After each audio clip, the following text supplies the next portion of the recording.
কমলবাবু পুরুলিয়া থেকে এসছেন। উনি একটি মরুভূমিকে একটি সবুজ পাহাড় বানিয়েছেন। আপনার এভিটা আমরা দেখে নেব।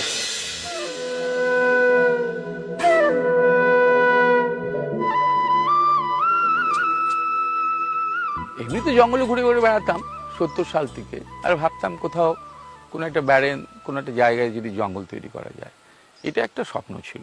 এইটা একটি চেনা ছেলে আমাকে 94-95 নাগাদ দেখায়।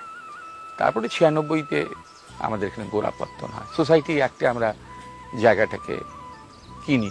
পুরুলিয়া এটা মনে রাখতে হবে। আর যেটা মনে হচ্ছে দেখে ভরা সবুজ, তখন একটা ভরা রৌদ্রদগ্ধ প্রান্তর।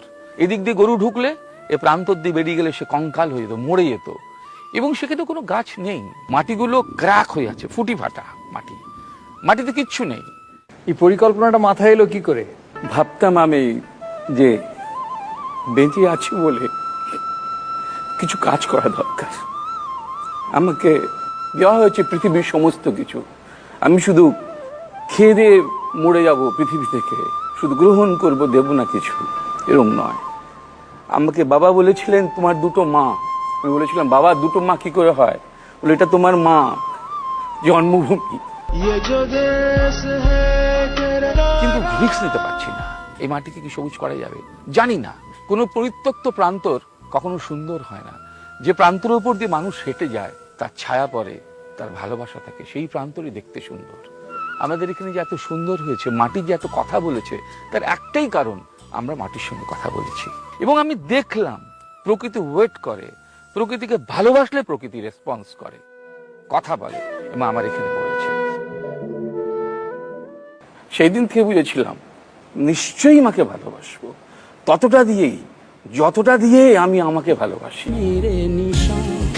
2003 থেকে চাষ আরম্ভ করলাম। দেখো আজকে বর্ষার পর রিলিফ রোড তৈরি করা হয় আমাদের জঙ্গলে।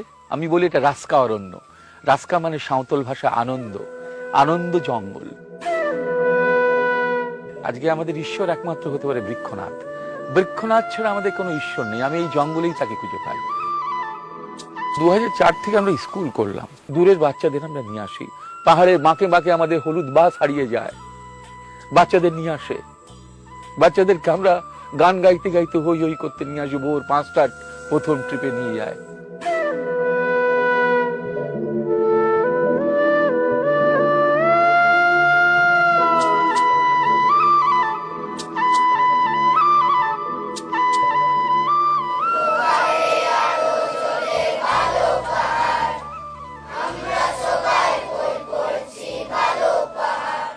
বিড়াল ইংরেজি কি? ক্যাট স্পেলিং করো। ও বিউটিফুল। 2008-এ আমরা মোস্ট কেয়ারিং স্কুল টেরিকাপ অ্যাওয়ার্ড পাই।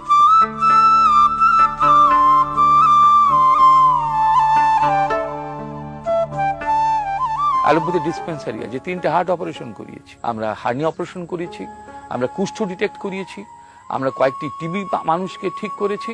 করা তো হবে।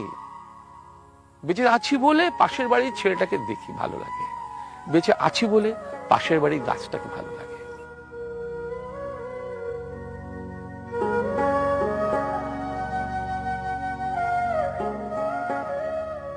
আপনাদের কাছে এই প্রণাম জানাই, আপনারা আমার সঙ্গে থাকুন, এই প্রকৃতির সঙ্গে থাকুন, প্রকৃতিকে একটু ভালোবাসুন, শুধু কাগজে কলমে নয়, আক্ষরিক হৃদয় দিয়ে। জয় বৃক্ষনাথ, জয় বৃক্ষনাথ।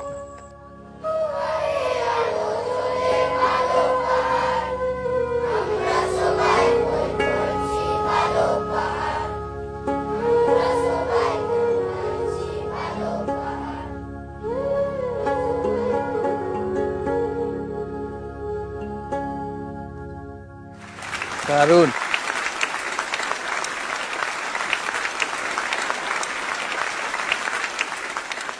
আমরা যখন বঙ্কিম পুরস্কার দেওয়া হলো লেখার জন্য, আমি বলেছিলাম 2টো অনাথ আশ্রম করেছি, একটা গাছের। আমাদের ওখানে রুদ্রাক্ষ থেকে সোনাঝুরি, আপেল থেকে যে কোনো গাছ আপনি পাবেন মোটামুটি, চন্দ্রমল্লিকা, গোলাপ। আর ওই বাংলা কথা, বাংলা বই আর কেউ পড়বে না। আমার ছেলেরা হজবরল পড়ে, আমার মান্ডি, সোরেন, হেমব্রম হজবরল পড়ে। তারা আবল তাবল পরে আমার অহংকার, বাংলা আমার সোরেন ছেলে বাঁচিয়ে রাখবে, আমার হেমব্রম বাঁচিয়ে রাখবে।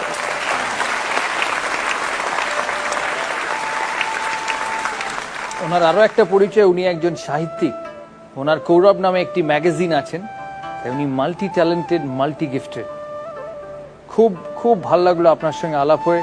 আপনি একজন ইঞ্জিনিয়ারও, অসাধারণ। আপনি আমার জীবনে মহানায়ক। আমি আপনার কাছে শিখেছি, বিশ্বাস করতে হবে আপনাকে। আপনার প্রত্যেকটা খেলা আমার প্রায় মুখস্থ। আমি যেদিন থেকে আপনি খেলা ছেড়েছেন সেই দিন থেকে আমি খেলা দেখা বন্ধ করেছি। আমি পাগলের মতো আপনাকে অনুসরণ করতাম।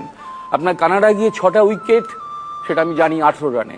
আমার প্রত্যেকটা জীবন, আপনার জীবনে আপনার দাদার, আপনার বাবার, আপনার প্রত্যেকটা পদধ্বনি আমার মুখস্থ ছিল। Because you are my inspiration. Thank you sir. কারণ আমাদের কোনো মহানায়ক নেই, আমাদের কোনো লিডার নেই, আমাদের কোনো মানুষ নেই যাকে দেখে শেখা যায়। একটা মানুষকে বসিয়ে দেওয়া হচ্ছে, সে আবার ফিরে আসছে, বসিয়ে দেওয়া হচ্ছে, আবার ফিরে আসছেন। আমি দেখিনি বাঙালি চরিত্রে এই জিনিস হয় না। প্লিজ আপনি আমার আত্মার প্রণাম গ্রহণ করুন। মহারাজা তোমারে সেলাম সেলাম। 6 রানের জন্য খেলবেন? হ্যাঁ, আপনার 6 রানের প্রশ্ন। বন্যেরা বনে সুন্দর, শিশুরা মাতৃক্রোড়ে, এই বিখ্যাত লাইনটি কার রচনা? Option A Biharilal Chakraborty, option B Ishwarchandra Vidyasagar, option C Sanjib Chandra Chattopadhyay, আর final option Bibhutibhushan Bandyopadhyay. Sanjib Chandra Chattopadhyay. Full and final? Final. Final. কেউ চ্যালেঞ্জ করবে? বর্ধমান চ্যালেঞ্জ করবে? বিভূতিভূষণ বন্দ্যোপাধ্যায়। দুটি উত্তর আমরা পেয়েছি। পুরুলিয়া বলছে সঞ্জীব চন্দ্র চট্টোপাধ্যায়, আর বর্ধমান বলছে বিভূতিভূষণ বন্দ্যোপাধ্যায়। দুজনেই কোনো হেল্পলাইনই। সঠিক উত্তর সঞ্জীব চন্দ্র চট্টোপাধ্যায়। পালামৌ রচনায় এই পালামৌ। লাইনটি লিখেছিলেন। পালাম। একদম সঠিক উত্তর। 6 পয়েন্ট। কংগ্রাচুলেশন।